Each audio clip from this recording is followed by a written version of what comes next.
Hello guys, welcome back to our channel. और आज हमारे पास बहुत सारी अपडेट्स हैं, बहुत बड़ी अपडेट है होंडा की तरफ से। एंड मैं बहुत एक्साइटेड हूँ शेयर करने के लिए। पहले मुझे ऑफिस से घर जाते हुए भाई मिल गए एंड हमने सेम ग्लव्स पहने हुए थे, मैंने नोटिस किया ये। So I was just saying him a hello and I think he was a mature rider, he was not a young rider like me. So anyways, आज की वीडियो बहुत एक्साइटिंग होने वाली है गाइस, बिकॉज मैं इसमें अपडेट शेयर करूँगा जो भी होंडा ने शेयर करी है अभी ऑफिशियल ग्रुप्स के अंदर। एंड बहुत बड़ी अपडेट्स हैं, छोटी मोटी अपडेट्स भी नहीं है। यहाँ पे होंडा की 5 बाइक्स आने वाली है, उनके रिगार्डिंग हम बात करेंगे। और सेकेंडली यहाँ पे जो होंडा का ई क्लच वेरिएंट है CBR 650R का, जिसके लिए आप सब बहुत एक्साइटेड हैं, काफ़ी लोगों ने बुक भी करा रखी है। मैंने कमेंट सेक्शन में देखा like there are few people who have booked the bike already. तो उसके रिगार्डिंग हम बात करेंगे। And some people are asking कौन सी दोनों में से बेटर रहेगी फॉर इंडियन कंडीशंस, तो उसके लिए भी थोड़ी सी बात करेंगे। तो गाइस, बहुत अच्छी वीडियो होने वाली है, पूरी देखना। So let's get started.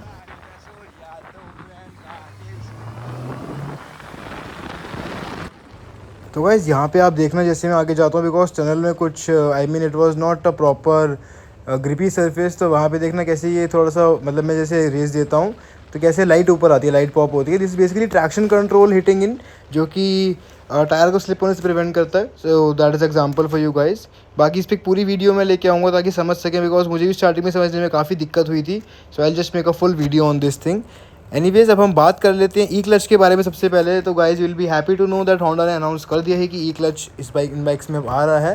The waiting period will be 3 months from now. अगर अभी आप बुक करते हैं तो अभी से 3 मंथ्स के बाद आपको लाइक डिफरेंट होंडा डीलरशिप्स पे अपनी बाइक देखने के लिए मिल जाएगी विद द ई क्लच। इसकी प्राइस की बात करें तो प्राइस यहाँ पे 40K से इंक्रीज़ कर दिया गया है। Like the bike is expensive by ₹40,000 extra.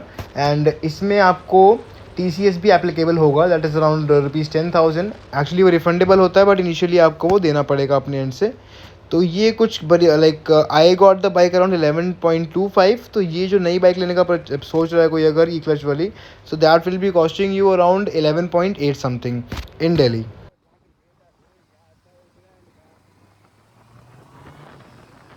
तो यार, सबसे पहले हम बात करते हैं कि ई क्लच है क्या है, इससे आपको क्या बेनिफिट मिलता है और क्या इसके अंदर होता है। तो बेसिकली मैं आपको बताना चाहूँगा, एक एक्स्ट्रा मैकेनिज्म बाइक के अंदर यहाँ पे इंस्टॉल होता है होंडा के एंड से, जो कि बेसिकली एक ऑटोमेटिक क्लच का काम करता है। अब ये करता कैसे है मैं आपको बताता हूँ। बेसिकली कुछ सेंसर्स होते हैं जो कि एनालाइज करते हैं कि कब आप गियर चेंज करने वाले हो।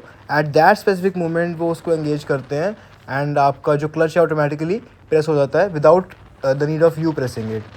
And this is like very good, and it is also like the quick shifter does the same thing, but that is for an upshift, and auto flipper is for a downshift, but e-clutch does both at once. And not only this, it also works as a IMT system. Basically what happens is, when you stop the bike, you need not use the clutch to stop, or you need not hold the clutch while stopping if you are in the gear engaged. Like, you can just stop like a scooty with the gear engaged, like first gear, you are in first gear and you can just stop, and then you can just again move from there without the use of your clutch, without holding your clutch all the time. So it's like I had said, it's really useful for Indian streets, because as for the traffic is concerned, so it will give a big relief to your body and also your hand especially, because using the clutch and the bike for 3 months, I can tell you the difference it will make once it has been installed. So it's quite useful feature, and paying 40K extra for that, in my opinion, is no big deal. So it's quite good. So in my opinion, जो city comfort है city ride के लिए, urban commute के लिए, it just cuts of the competition. कोई इसके parallel नहीं आ सकता, बिकॉज ये बहुत कन्वीनियंट हो जाएगा and it will give you amazing feel and seamless. इसमें गियर शिफ्ट भी देखने को मिलते हैं, and eight the same time आप इसमें स्टॉप भी कर सकते हैं, रुक भी सकते हैं। सो दोनों चीज़ ही यहाँ पे ये कवर करती हैं। और कुछ राइडर्स हैं बेसिकली जो कि आई मीन स्कूटी राइड करते हैं, या फिर उनका एक होता है कि उनको इतना फैमिलियर नहीं है क्लच से। So it's a good bike for them as well, जो कि सुपर बाइक चलाना चाहते हैं but they don't want gears. सो उनके लिए भी ये चीज़ अच्छी है। एंड लास्ट थिंग इज़ कि जो स्टॉलिंग कर जाते हैं, यू माइट हैव नोन कि काफ़ी लोग होते हैं जो कि लाइक बाइक तो उनको चलानी आती है, आई मीन मेरे से भी कभी कभी हो जाता है, ये डोंट माइंड इट। बट हाँ, स्टॉलिंग कभी कभी हो जाती है जब आप गियर पे होते हैं और बाइक तक खट्ट करके बंद हो जाती है। सो वो इशू भी यहाँ पे नहीं होगा, दो it's not a big deal. But हाँ, स्टार्टिंग के जो इशूज़ मैंने बताए वो इससे काफ़ी अच्छे सॉल्व होते हैं। So it's really a good thing.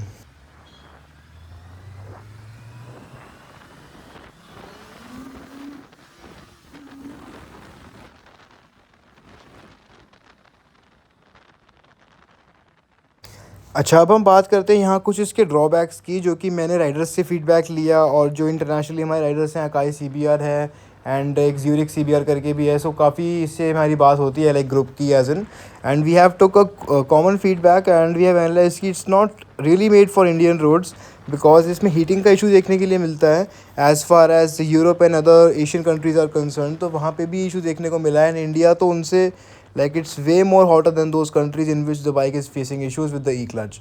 सो ये एक मेजर चीज़ है।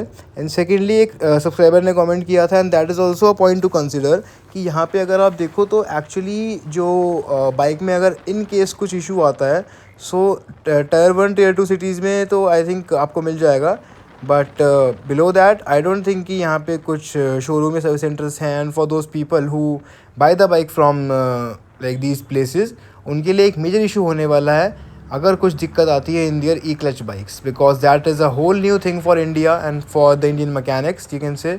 और यहाँ मैं जाते जाते बचा था, नहीं यहाँ नहीं, अगली बारी आएगी, सॉरी। हाँ, तो बात करते हैं वापसी। तो that is basically a new thing जो कि फेमिलियर नहीं है हमारे यहाँ के मैकेनिक्स एंड सब लोग। इवन अभी की जो बाइक्स आ रही है इनके साथ भी नहीं है, मैं आपको सच बताऊँ तो।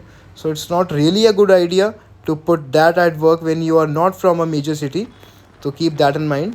एंड ऑल्सो जो सेकेंड इशू मैंने आपको बताया हीट का, गर्मी का, तो for that clutch to engage it needs a cool temperature, it needs a moderate temperature. But यहाँ पे मैं बताऊँ, जैसी बाइक ऑन होती है 1 किलोमीटर आप चलाओ 100 डिग्री तो कहीं नहीं गया। सो जो मेरा फीडबैक मैंने सुना है कि मतलब इन कंडीशंस में आपको ये ई क्लच बेनिफिट नहीं देगा, रैदर ये आपको लाइक डिस्कम्फर्ट देगा, because you have to use your own way to operate the clutch and at times it might be harder than usual to take the gear from first to second. So keep that in mind because it's not yet tested. And as per my conversation with Honda, so the second batch which is coming to India is basically kind of a test module, just as the first one was. हमारी bike जो आई थी batch 1 में, वो भी एक test के लिए आई थी, कि इनसे रिस्पॉन्स देखने के लिए। अब सेकंड बैच भी उसी के लिए आ रहा है। And as for the response जो आगे बाइक्स आएंगी, वो डिपेंड करता है इस रिस्पॉन्स पे कि हमें क्या देखने को मिलता है। तो उस पर ही डिपेंड करता है कि हमारी बाइक रेयर होगी या फिर जो ई क्लच वाली है वो रेयर होगी। So that does not also a thing right now, so keep that in mind as well.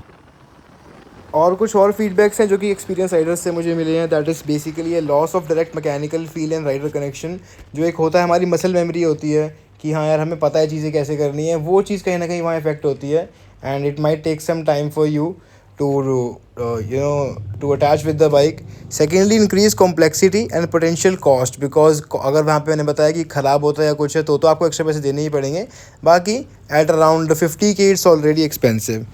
सो उसके बाद यहाँ पे आपको आता है कि एक रिलायंस आपकी बन जाती है इलेक्ट्रॉनिक्स पे, एंड पोटेंशियल फेलियर आपको देखने को मिल सकता है in case they do not work. जैसे मैंने पहले बताया कि स्कूटी वाले या कुछ अगर ट्राई करते हैं कि हाँ हमें ये लेनी है and they just use it, तो अगर वहाँ पे अगर ई क्लच आपका काम किसी कंडीशन में नहीं करता है, so they will be stuck in my opinion.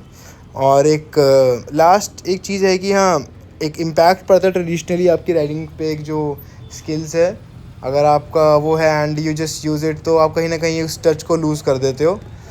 और लास्ट जो फीडबैक है वो मुझे मिला है कि हाँ हाई स्पीड पे या फिर जो हाई मैन्यूवर्स होते हैं, for example you are shifting from 4 to 5 on above 200, तो वहाँ पे इसका एंगेजमेंट थोड़ा पुअर देखने के लिए मिलता है, स्पेशली इन हॉट कंडीशंस, जो कि मुझे अब तक सुनने के लिए मिला है as per the feedback from Google and other sources और public forums. So you can also have a look at them. I'll try to pin the links in the description. You can see them and yep, that's all for the e-clutch. और अब हम बात करते हैं Honda की तरफ से नई बाइक्स देखने को मिल रही है हमें, काफ़ी एक्साइटिंग बाइक्स हैं guys. So do watch the full video, बस थोड़ी सी और बची है। And keep subscribing, keep supporting. And 1000 subscribers के बहुत पास हैं हम, do help us to reach 1000 and I also try to no, I will not try to do anything. I'm just trying to make up something to cover the voiceover. Anyways, let's talk about the new bikes. तो guys ज़्यादा इंतज़ार ना कराते आपको बताता हूँ जो latest bikes हमारी होंडा की तरफ से आ रही हैं। So today I got this image guys. First is CB650R जो कि ऑलरेडी आ रही है। सेकंड ऑल्सो CBR 650R जो कि हमारी सपना है। Third bike that we are getting from Honda is CB750 Hornet. Fourth bike we are getting is CB1000 Hornet, and fifth bike that we are confirmly getting is XADV. It's more of a scooty or adventure bike. I'll just come on to that later. और इन 5 bikes की description मैं आपको guys next video में दूंगा कि क्या कर सकती हैं and how much cost it will be occurring and incurring, sorry, and all of these things about all these bikes will be discussing in the next video. Actually आज मैं बैठा हुआ था तो मुझे एकदम से ये snip I from Honda officially and I don't think कि अभी इंटरनेट पे चीज़ अप है या फिर किसी को पता है, बट हाँ ये अपकमिंग बाइक्स हैं जो कि अभी आने वाली हैं, इसी साल में आने वाली हैं. So just hold your horses and be with us guys, ताकि इनके बारे में आपको मैं और बता पाऊँ. वैसे मोस्टली इनमें से जो हमारी CBR आई मीन सपना है हमारी, ये तो फेयर्ड बाइक है. इसके अलावा बाकी 3 बाइक्स जो हैं वो नेकेड हैं, बट डेफिनेटली CB1000 हॉर्नेट जो है यहाँ पे Z900 के कंपैरिजन में आपको देखने को मिलती है, उसको सही टक्कर देती है ये. I just try to upload some snips of the bike. उसके अलावा CB750 हॉर्नेट जो है it's kind of a competition to GSX 750, but अभी वो बाइक आती नहीं है, बट उस सेगमेंट के लिए है बाइक एंड बहुत अच्छी है. आई थिंक ये इनलाइन 2 के अंदर आई है, बट आपकी CB1000 इनलाइन 4 के अंदर आती है, CB650R इनलाइन 4 में आती है एंड हमारी सपना CBR 650R इनलाइन 4 के अंदर आती है. तो इसके बारे में पूरी डिटेल्स जो है गाइस मैं नेक्स्ट वीडियो में शेयर करूँगा. बाकी अभी के लिए फॉर अ कंक्लूजन कि आपको ई क्लास लेना चाहिए या नहीं, तो देखो मेरी जो बात हुई है लाइक अपने एक्सपीरियंस राइडर्स से, सो एज़ पर देम हमें नहीं लेना चाहिए. We shall stick with the CBR 650R non E clutch. But अगर मैं आपको अपना बताऊं ओपिनियन, अगर मैं खुद हो तो मैं किसी की ना सुनता, because I like to experiment on my own things, और मैं उसको बुक कराता और उसको ही लेता. But at the same point मैं वेट भी नहीं कर सकता. अगर मुझे उस टाइम पता होता कि क्लच आने वाली है, मैं तब भी वेट नहीं करता and I had stick with the same which one I have now. So यहाँ पे कंफर्मेशन ऐसा कुछ नहीं है. It's like a risk guys, it's a really good feature, but it's a risk that you are taking with your bike, because अगर कल को कुछ बुरा होता है या फिर वो नहीं चलती है या फिर हीटिंग इश्यूज़ देती है, कॉस्ट इश्यूज़ देती है, तो सब केसेस में आपका ही वहाँ पे लॉस रहेगा. But at the same point अगर वो चल जाती है तो it's the most comfortable bike in the whole segment. तो यार ये सब चीज़ें हैं जो इस टाइम आपको माइंड में रखनी चाहिए एज़ फॉर नाउ. और इसके अलावा जो 5 बाइक्स आ रही हैं उनको भी माइंड में आपको रखना चाहिए. तो काफ़ी कंफ्यूजिंग यहाँ पे होंडा ने कर दिया है. मुझे बताना कमेंट सेक्शन में कि आपको कौन सी बाइक पसंद है, या फिर ई क्लच के लिए आप वेट करोगे, और if you are willing to take तो अभी आप ले लोगे बाइक को. एनीवेज बाइक पे वेटिंग भी है काफ़ी टाइम की, इधर ई क्लच और नॉन ई क्लच. तो it's totally up to you guys. Do let me know in the comments कि आपका इस पर क्या कॉल है. And thank you so much for watching. Keep supporting us, keep subscribing us guys, and see you again in a new video. Bye.